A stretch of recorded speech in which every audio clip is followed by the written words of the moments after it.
Our Rutherford County, September 21st, 2023, regular meeting. We will now have the Pledge of Allegiance, led by Francis Rosales. I pledge allegiance to the flag of the United States of America and to the republic for which it stands, one nation, under God, indivisible, with liberty and justice for all.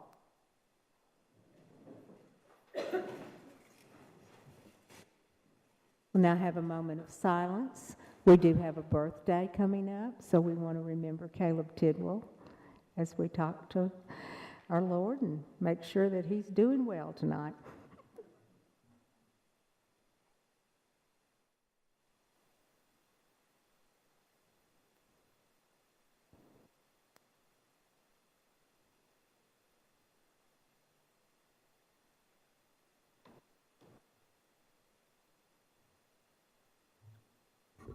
Thank you.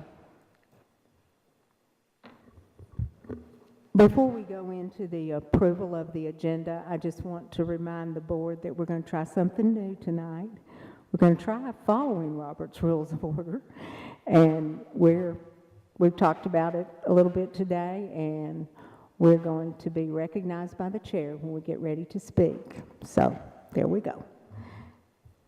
Approval of the agenda. Do I have any questions or comments on the agenda? Move to approve. Thank you. Do I have a second? Second. Thank you. All in favor, aye. Aye. Any opposed or abstain? Thank you. Approval of the consent agenda. Do I have any questions or comments?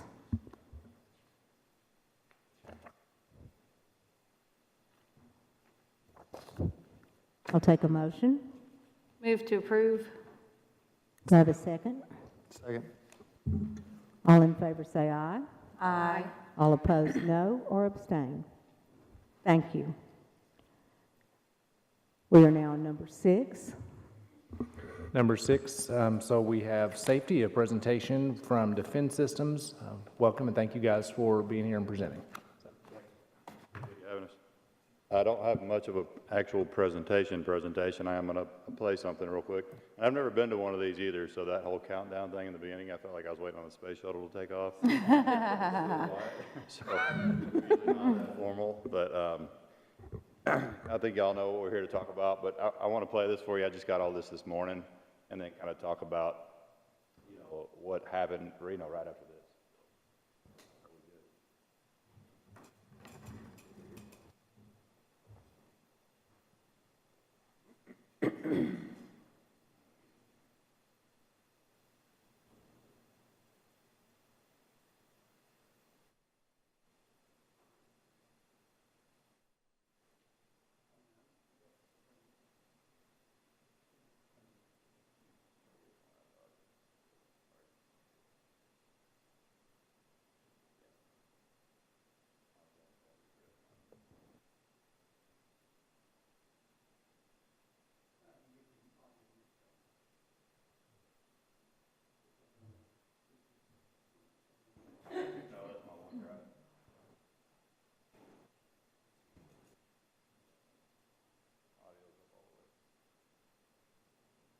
Technology's great when it works. We'll do that. Crestron's great when it works too. Problem with Crestron is way too complicated. But it is nice. Can you look it up to the speaker? You could unplug it and just play through your speakers. Yeah, that's right. That's one. It's gonna sound like complete garbage, just so you know. Because my computer speakers are correct. It's fine. And dispatch 711, if you want to go ahead and switch over to Midtown, E20 advise, command 83, change 9,000. If anybody could start that right away. Evidence School, 33 Burton Hills Boulevard, Hillsborough Pike and La Crosse. Multiple gunfire heard. Again, responding, switch over to Midtown, 1014. So the reason I play that is the time matters there, right? So they were dispatched at 10:14. That's what time that those officers were dispatched. victim had already been shot at that point. It happened fast. It was less than 3 minutes that she had shot every victim. But then, you know, we're talking an additional, the timeline's still a little fuzzy, but we're still talking an additional 11 to 14 minutes, somewhere in there, that the people in that building had to perform. So I think, obviously, Tammy really knows, but a lot of y'all know why we focus where we do, and that's on the people in the event. That's where the difference is made. Like, we spent billions of dollars on police training and response after Columbine, and we should have, and don't get me wrong, but that's not where the difference is made. The difference is made in those first, 2, 3, 4 minutes with the people in the event. That's what the data continues to tell us, but we've continued to miss that, like completely miss that picture. That's the most important window. Yeah, I mean, SROs are a great part of the solution. I couldn't agree more. But Parkland, Florida had an SRO, and although he didn't go in, please understand, by the time he arrived to the outside of the building that day, 1 minute and 50 seconds is all that had elapsed at that point. 24 were shot, 11 were dead. And a big part of that is because the teachers on that first floor did not know what to do. And we've got a reenactment diagram we play in our training or our presentations that a lot of you all have seen. I don't have time to play it tonight, but it really drives that point home. So that's why we have, as a company, decided to focus where we do. These things are not going away. I mean, period. And we're never going to stop them all. But the data tells us that we can mitigate 90% of the damage if we train the people that find themselves in the event. And so that's the balance. For us, the big thing is understanding our audience. A lot of cops and retired cops don't know their audience, right? They got to understand that we're teaching civilians now, that they have the heart of a teacher. And we're very mindful of that. We train 140 plus schools now. I can't even remember how many. And as you can imagine, well, we were already nationwide prior to COVID, but now it's really bouncing around. But I'm a Middle Tennessee native, and I've been here my whole, not Rutherford, full disclosure, Williamson. I've been here my whole life. Served at the police department in Nashville, so my heart's certainly more with this community. Not that we won't serve anybody anywhere, don't get me wrong, but that's where my heart is. So all I know is I was asked to come present and any questions you guys have about logistics, and is that right? So a little bit of everything, because I've never attended one of your presentations, so I'm not very familiar whatsoever with it. So if you can give me just a basic overview, because I'm not familiar with it. Sure. And I just realized I should have been speaking into this, but my voice kind of carried. You're good. So. Yeah. We can hear you. Yeah. Okay. So 90% of what my company does is active violence mitigation training for schools, corporations, healthcare, law firms, community centers, you name the organization type. My heart is in schools. Being real, the better money's in corporate America, but I'm tired of kids dying. And again, the data and the research tells us that, and shows us and proves to us that training the people that find themselves in the event is where the difference is made, and where we can really mitigate damage. So that's where we have decided to focus, is how to empower teachers with knowledge, not scare them, not shock them, not all that stuff. That's good for cops. That's not good for teachers, right? And I was at a preschool, actually, the preschool where Covenant did their reunification the day of the shooting. I was there yesterday training their preschool. And at the very end, well, one of the things that makes us really different as a company, and some of y'all know we do this, but a lot of you don't, the last thing we do as part of the training is we do a live fire exercise in the building. And I mean live, I mean not blanks. We discharge live ammunition in your building. And I know y'all are wondering how we do that. We have bullet traps we drag all over the country with us. Because gunfire in a building does not sound anything like you think it will. It's not near as loud as you think it will be. A lot of times it's not heard. At Covenant School, when she shot through the doors, she walked in, immediately shot Mike, and at that point, 2 people, only 2 adults in that entire building heard gunfire. That's it. Nobody else heard anything.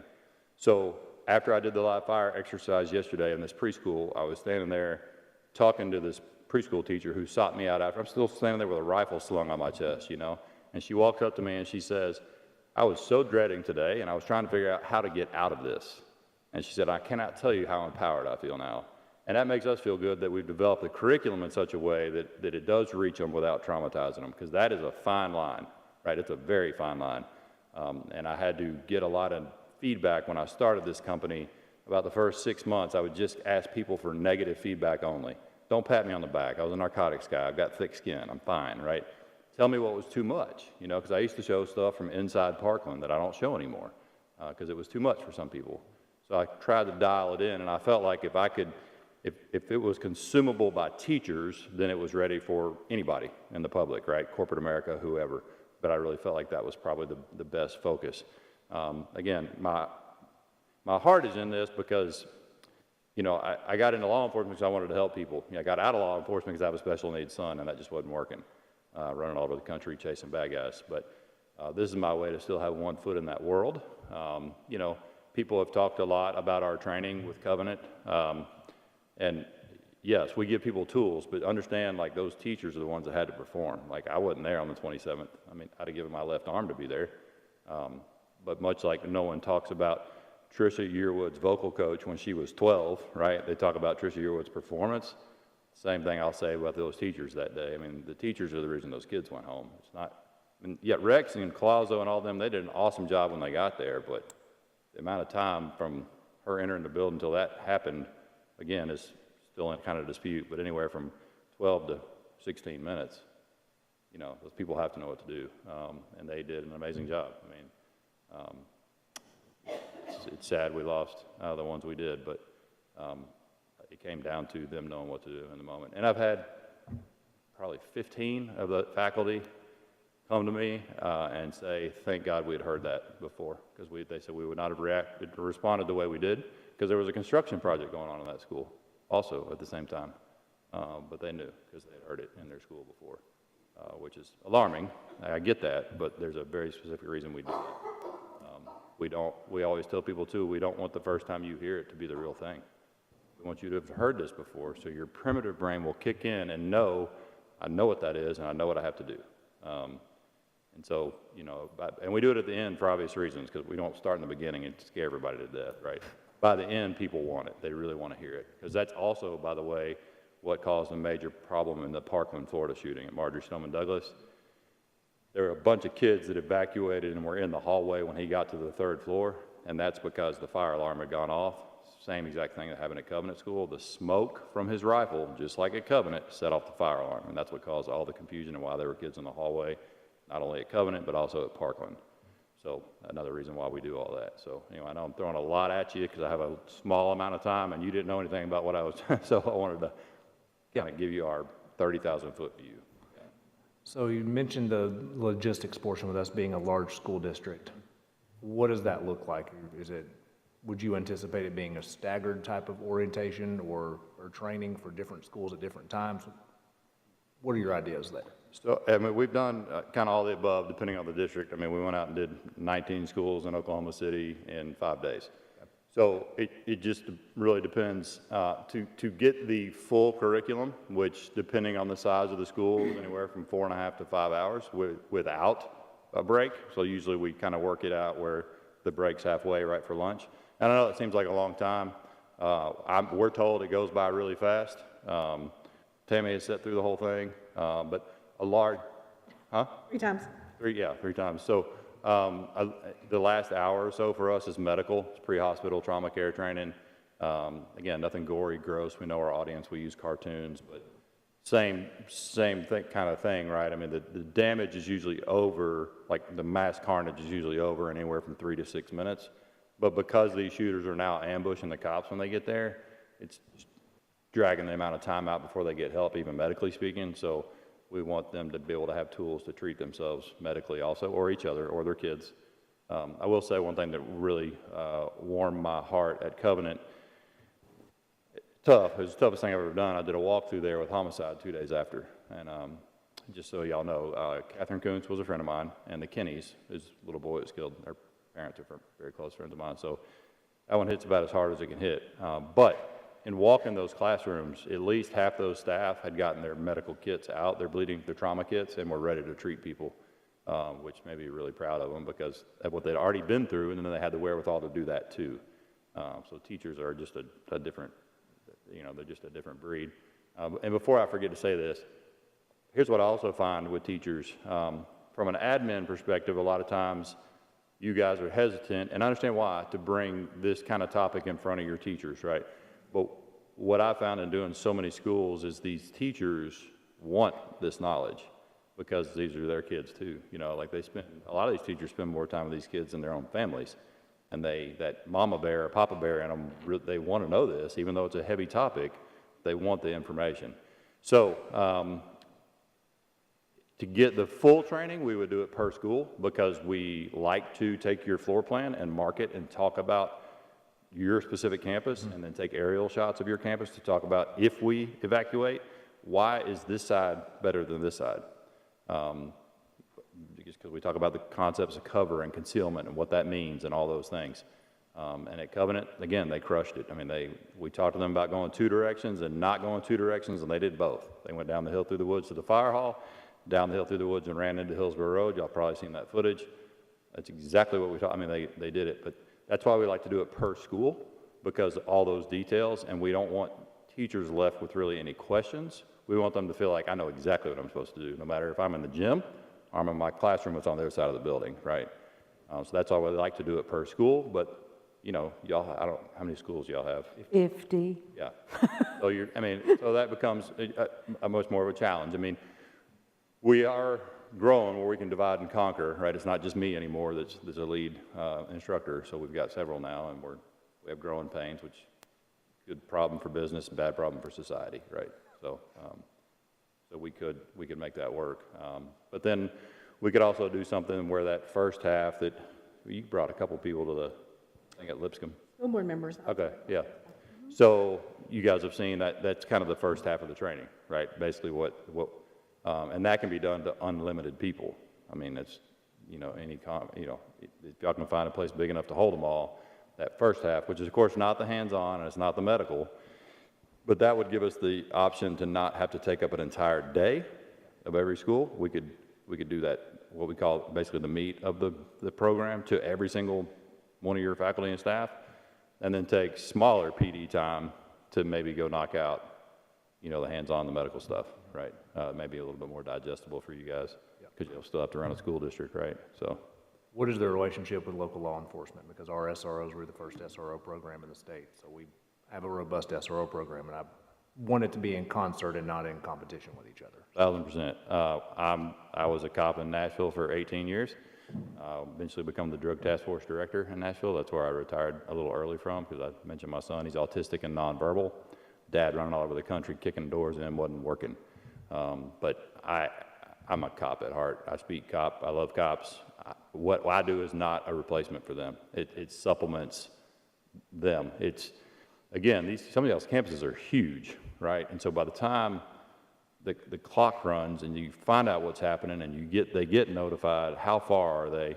You know, I mean, seconds matter. Like I said, Peterson was on campus at Parkland. By the time he got to the corner of the building, 24 had been shot and 11 were dead in less than 2 minutes. So my focus is those people that are in that 2 minutes while they're coming to shoot that dude to the pavement. I mean, we met before. I spoke at the Tennessee SRO thing this year for the first time. And so that's where I'm at home, Great. around cops for sure. Ma'am. Yes, ma'am, you may. So thank you, Ms. Darby, for setting this up. Actually, Katie was the one that got this on the agenda and set this up, but several of us, Ms. Rosales, Mr. Tidwell, and Ms. Darby and myself, we went last year.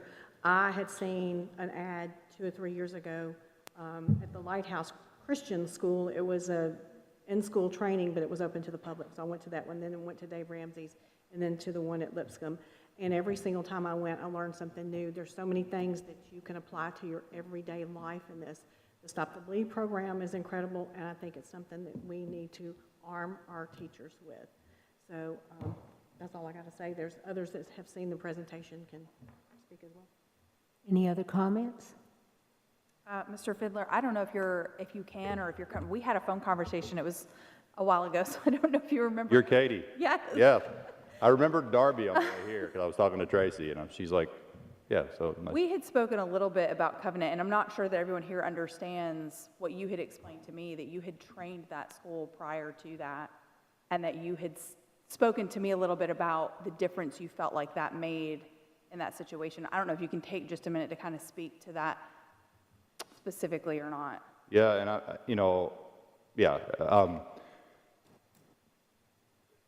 want to make sure and give credit where credit's due, though. And the feedback from the faculty and staff is that they felt very knowledgeable, that they knew what to do. And they've given me in the training a way more credit, to be honest with them, than they really should, because I keep telling them, you had to perform. And y'all understand, like, I've seen cops freeze under less stress than those people were under. So, you know what I'm saying? Like, yes, we give people tools. Yeah, we trained that school the year before. Very difficult for me to talk about. I mean, and every time I do a presentation on it, I break down, because I'm still a dad and a human. But, you know, I think every cop in America, not every, 99.9% of cops in America would have given their left arm to be there on March 27th. I wish I was there dropping off med kits that day, or whatever excuse I had. But what we quickly realized is we're not gonna be. They are, and so, again, that's Catherine, their head of school, that was my friend. Much like y'all, she wanted to make sure this was right for her faculty, and so she and Dick, her husband, came and sat in on our training at another school. And on the break, she hired me on the spot. And she said, this is what we need. She went on camera for me and did a video testimonial as well, which I'll never put out there now. But I've watched it a few times just because I wanted to see her again, you know.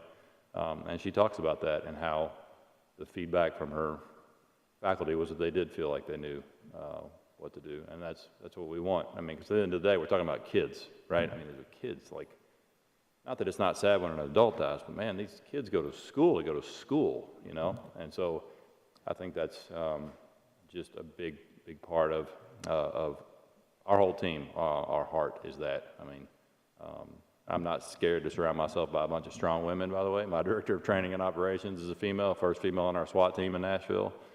Our director of auxiliary programs, I stole her from the independent school world. She was the director of risk management for Ensworth. And now she's on our team. So I think we have a good understanding of this world. Not that we can't handle corporate America too, but it vary. And I find that, and y'all really, especially you really know this, like I found out real quick, y'all know Mike Fletcher, by the way, so Fletch is a good friend of mine. Like every school, I found out it's kind of its own little island with its own little king, you know, which is the head of school, right? I mean, yeah, they all fall under you guys. Amen. I mean, but I think I didn't understand that at first, but I got a quick, you know, Fletch, thank goodness, is a friend of mine, so he kind of prepped me on how to deal with schools and what all the teachers are asked to do so much already too. And so I'll say this about that as far as the length of time, because in every group we train, there are 3 kinds of people. It's like every school, because they don't have a choice to be there, right? So we have the people in the audience going, thank goodness we're finally doing this. We have the ones that are going, and then we have a few that always go, why are we doing this? And our curriculum is designed to at least get the why are we doing this, at least to the middle. It usually gets them all the way over, but at least to the middle where they understand. But I didn't have any idea how much PD time and how much just stuff our teachers have to do every year, and this is just another thing. But I do find that at the end of the day, they do actually want it, even though it's a heavy, scary topic. It's got to be done, right? It's just where the difference is made.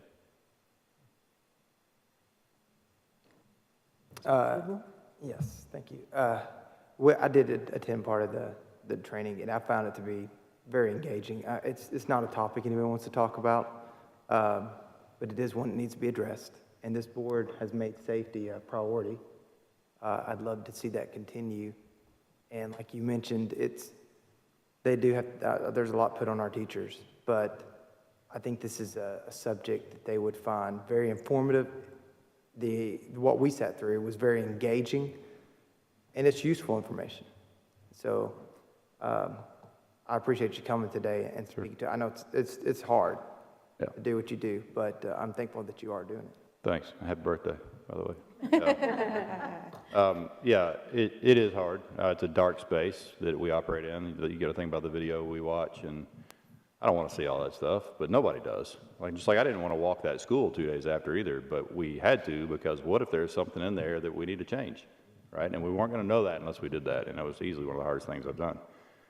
But back to, we do try and keep it engaging where it's not, putting you to sleep, but also not traumatizing you either, with just different data and hearing different things about different events. And people typically usually kind of find it interesting, as weird as that is, but we want to make sense of the senseless, right? So again, I just, you know, I know these are public, so I'm clear. I don't favor schools. My heart goes to schools every single time, so that we can give these people tools to help protect our kids even better. I mean, SROs are awesome, yeah, but they're asked to do a lot too and cover a lot of square footage. And, you know, it's just, it's a budget problem and it's a hiring problem. As y'all know, every agency in the country is having a horrendous time finding officers. So because of that, I think, you know, this kind of supplements that and is a force multiplier, really. So. Anyone else? Thank you so much Yeah, for coming. appreciate We you really guys. do Thanks. appreciate it. Thanks so much. We don't have any visitors tonight, so we will go to number 8, Rutherford Proud. We have our RCS Gifted Academy, so Courtney Brown with Rutherford County School Special Education Services is going to give us a presentation about 30 RCS teachers who attended the Gifted Academy at MTSU this summer, and she's welcome to answer any questions afterwards. Isn't that what I heard? I thought so, yes. Good evening, Dr. Sullivan and members of the board. Thank you so much for having me here tonight. I am Courtney Brown, and do you need to pull that down? And I am the supervisor of gifted services here in the district. I'm here tonight to recognize the fantastic group of educators that you see on your screen, and a few of them were kind enough to join us here tonight. So if they wouldn't mind standing for just a minute so that they can be recognized. Yes, please.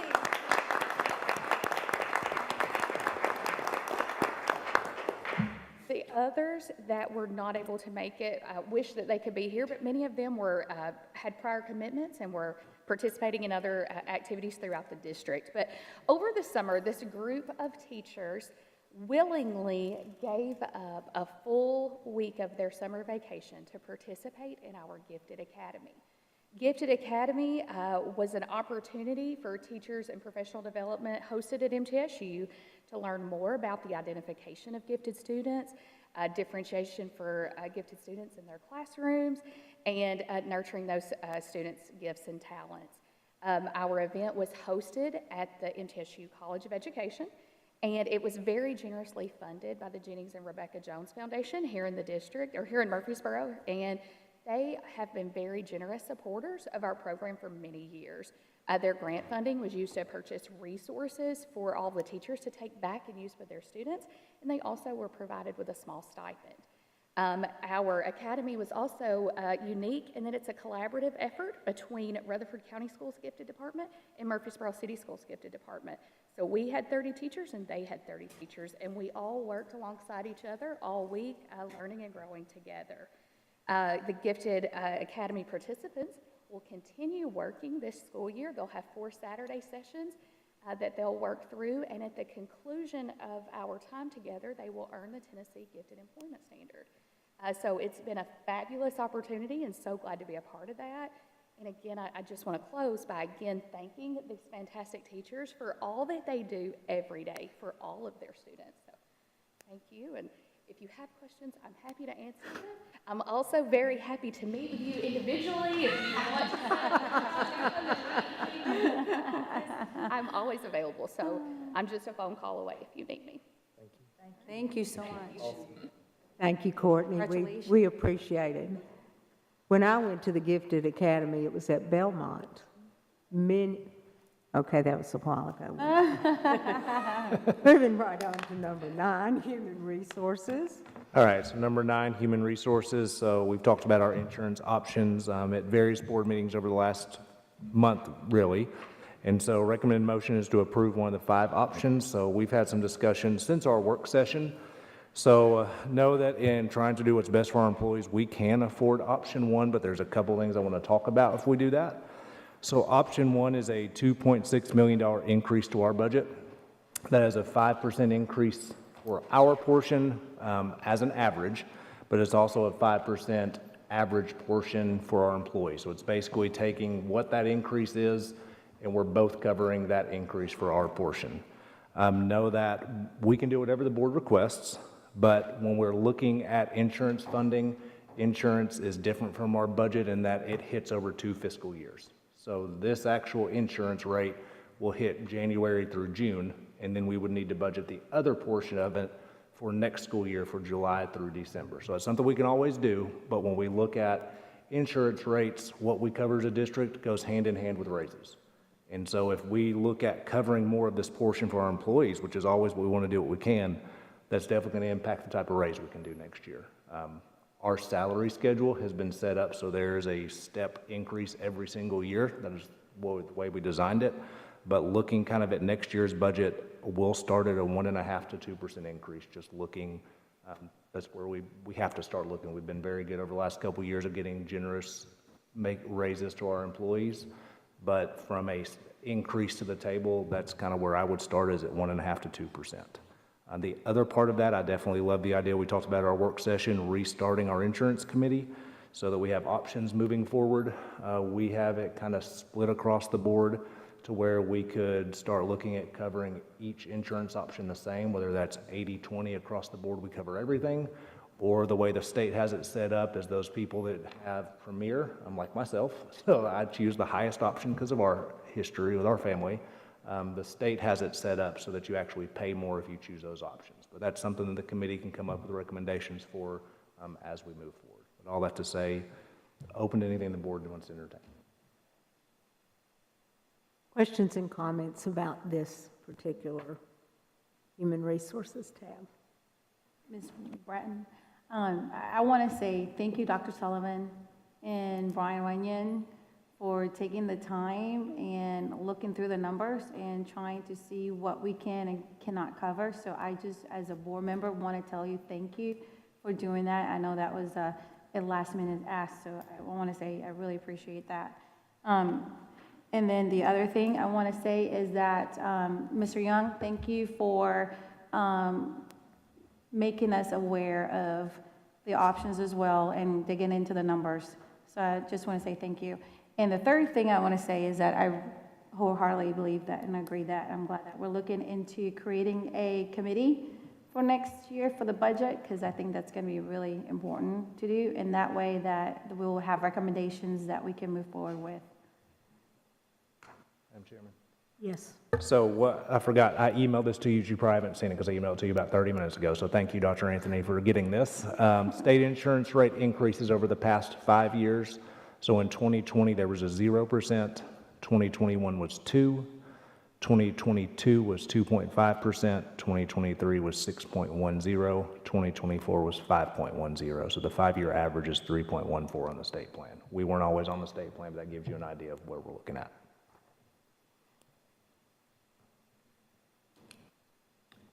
Other? Yes, sir. Do we know what the county's average was during that time? I do not. That's where I didn't calculate that. Higher than that, I'm sure. Oh, yes, very much so. Wasn't 1 year like 8% or something like that? Mr. Tidwell? Yeah, as far as the insurance committee goes, I think it would be good to kind of, we talked about this at the work session, about getting those numbers together so that we can plan. There's a wide variance between 0% and 6.1%. So if we could average out the budget moving forward, maybe that would be more useful. Not saying that we'd be able to cover it every time to the fullest extent, but at least have a plan going forward. As far as the options that are on the table, I am, as Dr. Sullivan has presented, it looks like the money is going to be going back toward our employees either way, whether that is through choosing an option where the school takes more of the portion of the insurance, or whether that is adding on more on the raise side, including above the step. So that is going back to the employees either way. I'm good with whatever the board decides. Thank you, Mr. Tidwell. Anyone else? I'm ready to entertain a motion.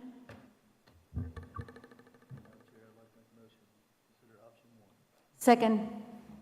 I have a motion to consider option 1, which is the $2.6 million that we will pick up as a county, and a second. I would like a roll call vote, please.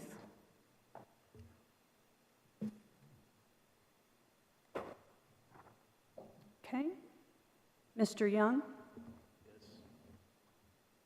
Mr. Tidwell? Yes. Mrs. Darby? Yes. Mrs. Maxwell? Yes. Ms. Sharp? Yes. Mrs. Rosales? Yes. Mrs. Bratton? Yes.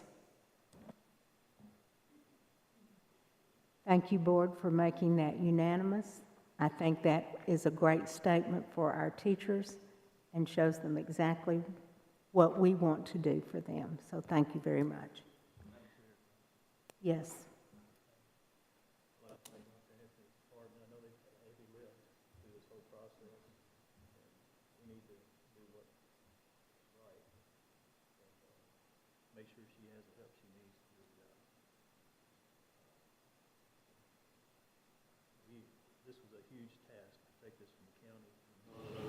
To the state and us be responsible. So we need to do our part to make sure that we have people in place to carry out the task. Dr. Anthony, I think he said, when you get ready to do your budget, let's see what you need. And we'll see if we can help you out, okay? Thank you. Anyone else? Number 10. All right, number 10, so resolution tab 3, resolution for state law requiring lockdown training for substitute teachers. There's currently no state law requiring substitute teachers to have any lockdown or school security training. Most schools have substitute teachers within their schools on a daily basis. The attached resolution, and we read this at the work session, asked the legislature for the state of Tennessee to adopt a requirement for all substitute teachers to have lockdown training. Motion to adopt the resolution requesting the state legislature adopt a requirement for lockdown training for all substitute teachers. Mr. Reed is not here, but Ms. Ridley is here, so if anyone wants her to read the resolution again, she's more than happy to do so. Would you just look at me and not, do you want her to read the resolution again? Or we have it and we've read it, so I think is it okay? Yeah, that's fine. Mr. Tidwell? I have a question. Did we add some more language at the work session about classifying?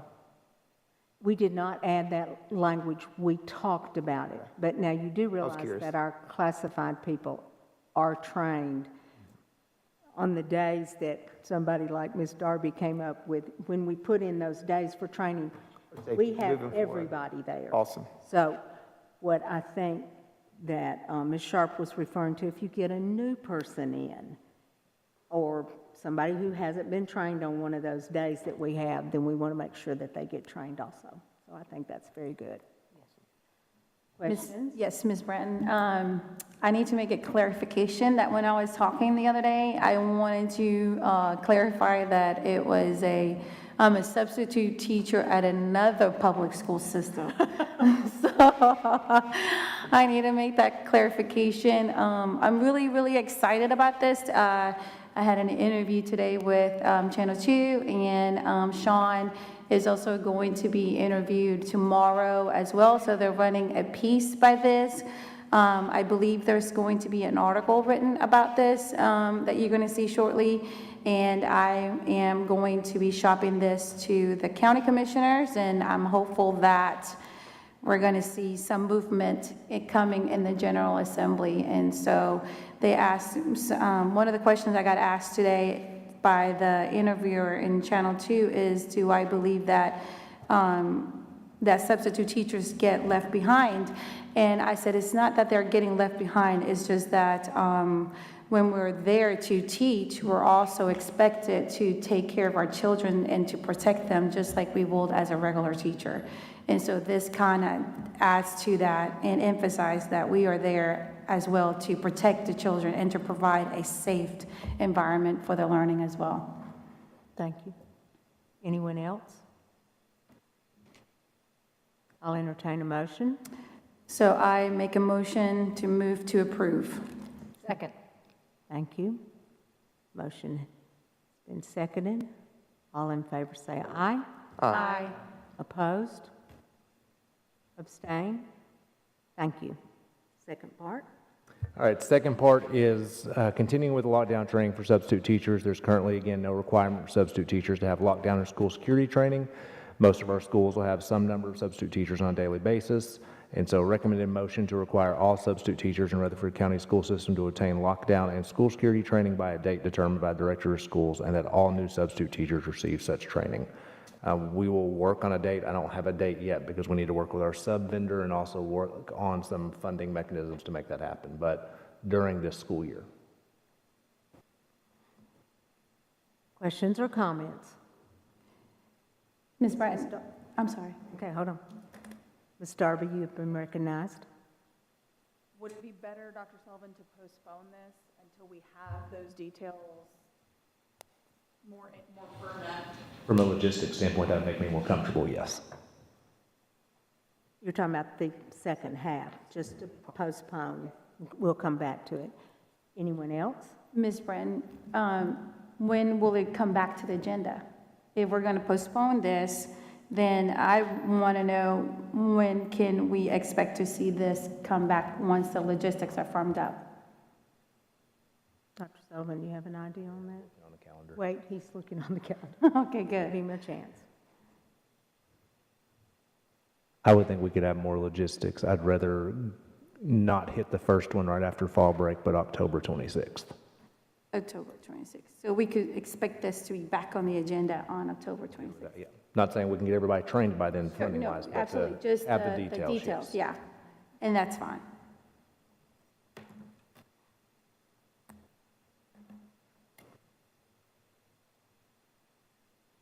Would you like to make a motion on Yes. that, Ms. Darby? Yes. Do you have an idea, like, how often we have new subs coming in? Is this something we're looking at doing like once a month or once? We would have to do it at least once a month because our subs are constantly adding and changing. Yes, constantly. Yep. Ms. Darby, would you like to make the motion to postpone till October 26th? Thank you. Thank you. Thank you. Thank Ms. you. Rosales, would you like to make a Yes. motion, please? I will make the motion to postpone it to October 26th. I'll second. Thank you. All in favor, say aye. Aye. Opposed, no. Abstain? Thank you. It's postponed until October 26th. Legal tab? First one, transfer student under discipline number 1. The board's been requested to admit a transfer student from another school system under discipline. The student was expelled for 2 zero-tolerance offenses, possession of a handgun and marijuana in the school parking lot. According to policy 6.318, the board may deny admissions of any student except those in state custody when a student transfers from another school system while under suspension or expulsion. Director of Schools' recommendation is to deny admission. Recommended motion to admit or deny the admission for this out-of-county transfer student as presented. Dr. Sullivan, there are 2 additional pieces of paper in that file for that student, which were letters of recommendation that were sent in by the family. I wanted to make sure the board had those and had time to review them. And you did send those out to us also? Because I read mine. Yes, I've emailed them, and then I That's right. put the paper copies in your packets. Okay, thank you so much. Questions or comments? Do I hear a motion? Motion to deny. Second. All in favor, say aye. Aye. All opposed? Abstain? Motion to deny the admission for this out-of-county student as presented. Second student?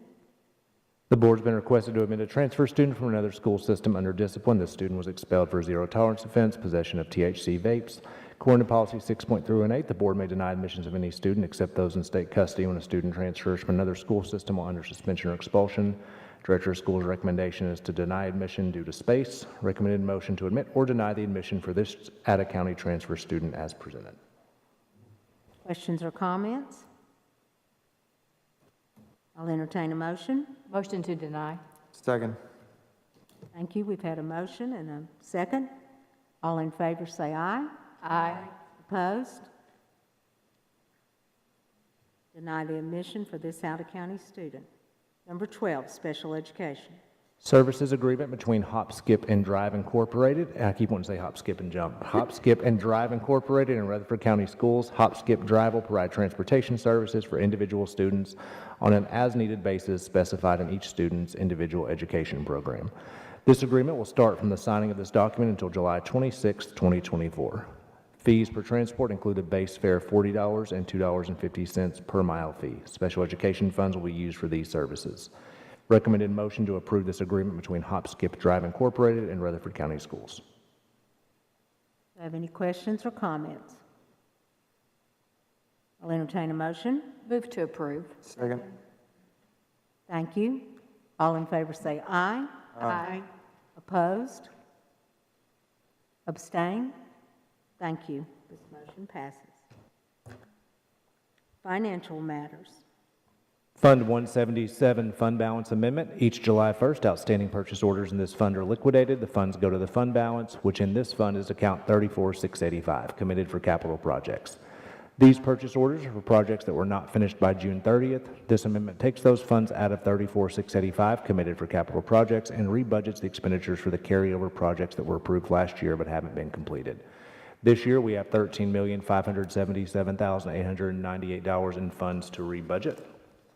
Recommended motion to amend the 23-24 capital projects budget, Fund 177, by reducing the amount 34685 committed for capital projects by $13,577,898, and by increasing maintenance and repair services buildings, account 91,300,335, other contracted services, account 91,300,399, and building purchases, account 91,300,732, for a combined total of the same $13,577,898 as presented.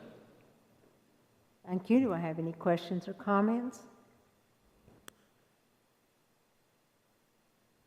I'll entertain a motion. Move to approve. Do I have a second? Second. Thank you. All in favor say aye. Aye. Opposed? Or abstain? Thank you. The motion passes. Number 14, Insurance update. Anything else, Dr. Anthony? I just informed Ms. Couples that we needed that information for the county general, and she's going to gather that for us. Thank So we'll have an update soon. Then open enrollment will begin October 1st, right? That's right, through the 22nd.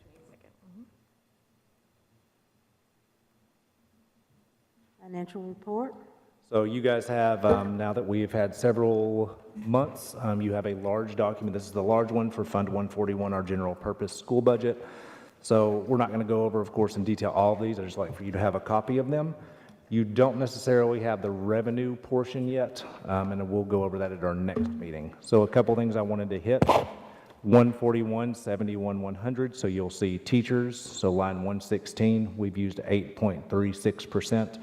So that is right in line, within a couple $100,000, give or take, by the end of the year if you multiply that out by 12. So we'd be a little bit over in that line, not to be unexpected with only having 5 openings. But we also don't budget all of our revenue. So we have a lot of revenue that comes in for growth students. This also includes some summer school that we haven't added revenue back for. So confident in these lines.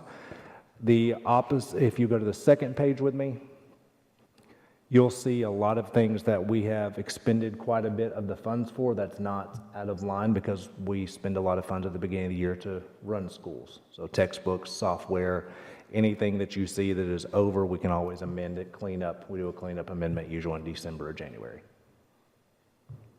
Anything else? Yes, Ms. Darby?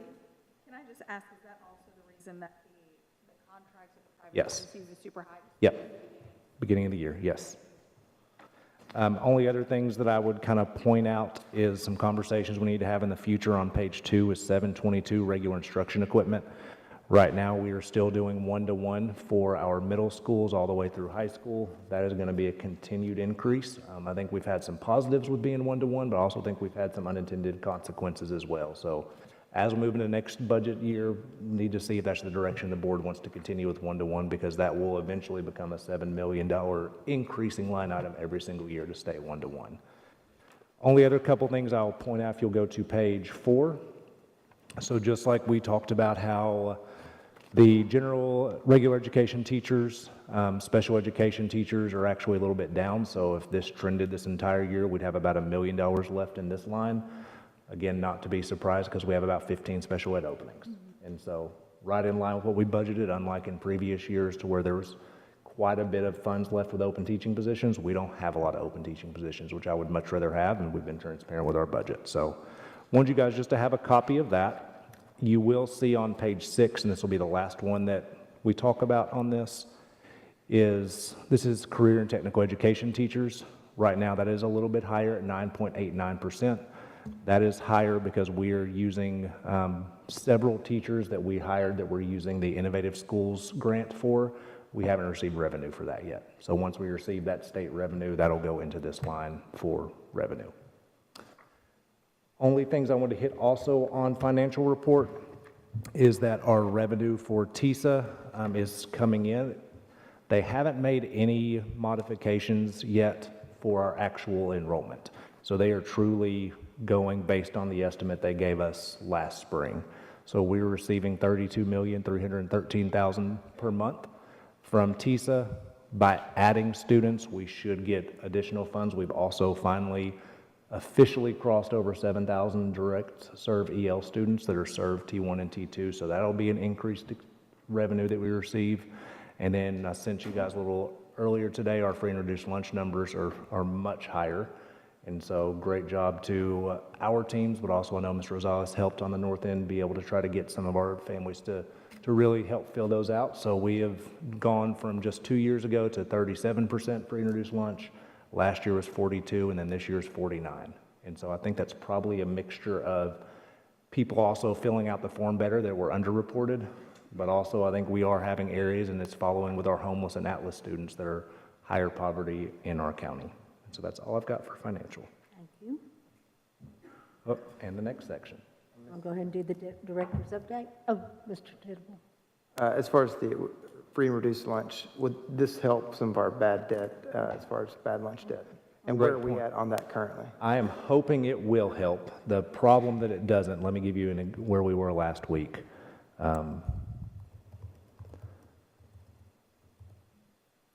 Where it won't help, so on September 14th, we are already at $198,000 in bad meal debt.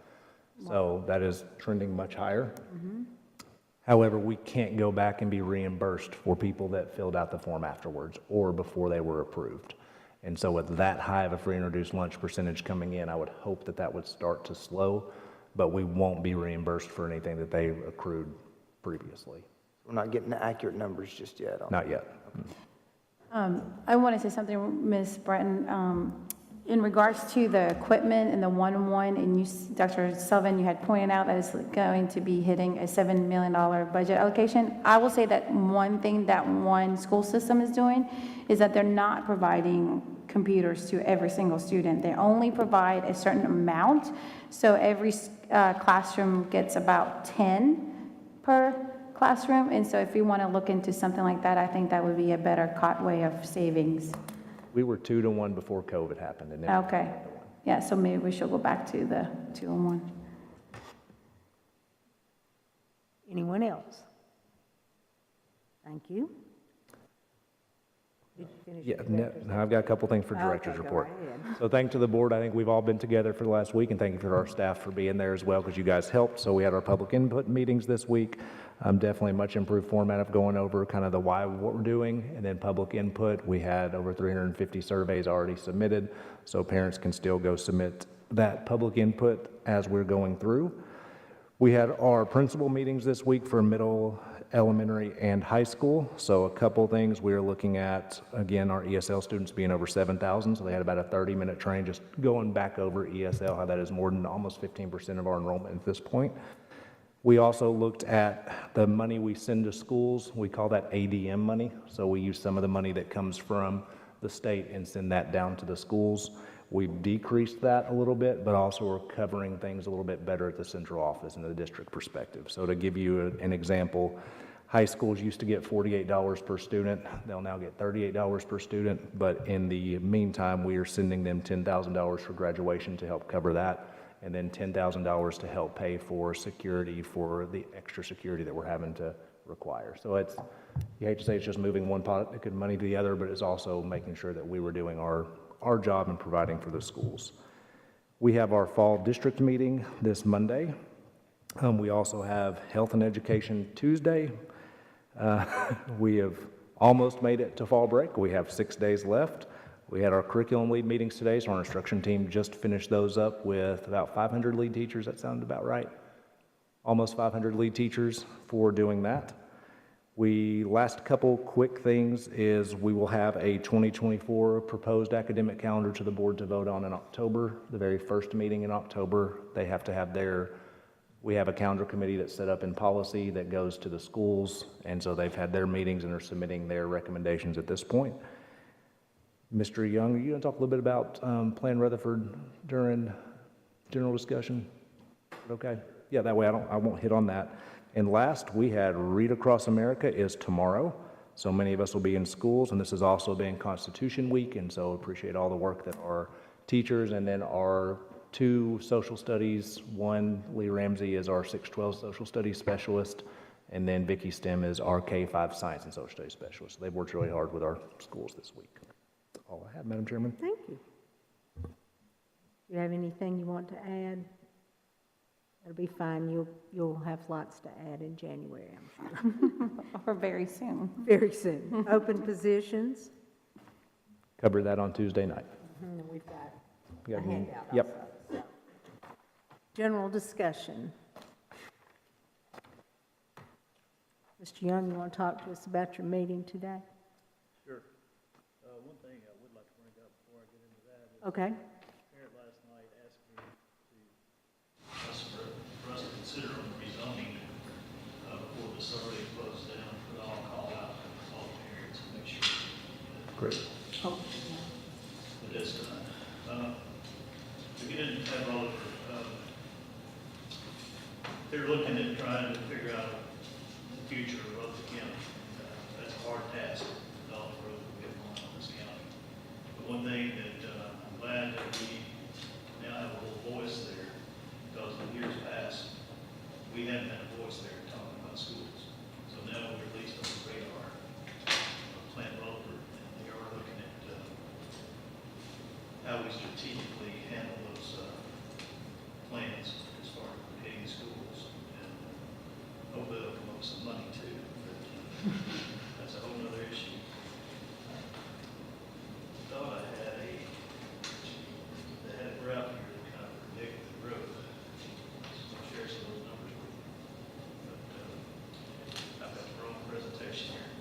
Yeah. And I think it was I didn't want to say Yeah. anything. It was over 525,000 people here by the time of 2045, and I want to thank Mayor Carr, because Mayor Carr, I think, helped Mr. Young finally, or somebody finally got a representative from the school system, and then Mayor Carr put me on the steering committee as well, so I appreciate it getting us there. That's wonderful. Right. Anyone else? Ms. Darby? I had Dawn give you all this sheet. I spoke with Ms. Candy at NR during this week. So I just wanted y'all to have this, just more information to be thinking about in the discussions about realtors and the board and working together on finding land and stuff. So it's just for your information thing. But Thank you. I think that's great. Ms. Sharp? Tomorrow is homecoming for a couple of schools. I know Stewart's Creek and Laverne. Laverne is having a festival tomorrow, and there's going to be a dunk tank. Oh, no. No. Are you? I have signed up for it, but Dr. Hatchett has, we'll see. She's put the kibosh on it. But if anybody wants to go and take my place tomorrow, Do we have any volunteers from the audience? I will gladly. Courtney Brown. Yeah. Run, Courtney, run. I can't swim, so I can't be there, sorry. So, but That's the bravest thing I've ever heard. Yeah. You've obviously never been in a dunk. I have not been in a dunk. Oh, But I have Don't never taken do it. 29 pies to the face, though, either. yeah, but man, a dunk tank. You try to catch yourself on the way, that's how I know. You try to catch yourself on the way down and you can't. So you're just bruised all over your body. Be careful. Afraid I'm going to hurt myself. Yeah, I'm afraid But of if anybody I'm afraid wants of to go that. and volunteer, I've called a couple of our aldermen in Laverne to see if they will. I think that's just fine. I think that's a good idea. Mayor, can Mr. Cole do it? Oh, he Or is he already? denied that privilege. I would also, Madam Chairman, like to say that I have the most embarrassing workers' comp claim ever in history 15 years ago from a dunk tank, and I think it goes the wrong way. So I don't recommend anybody get involved in this. Oh, yeah. Oh, Yeah. man. Great. Well, does that prove my point here? Yes. Ms. Sharp? Anyone else on general discussion? Ms. Darby? Move to adjourn. Thank you. We are adjourned. Somebody got it by 8 seconds. Birthday.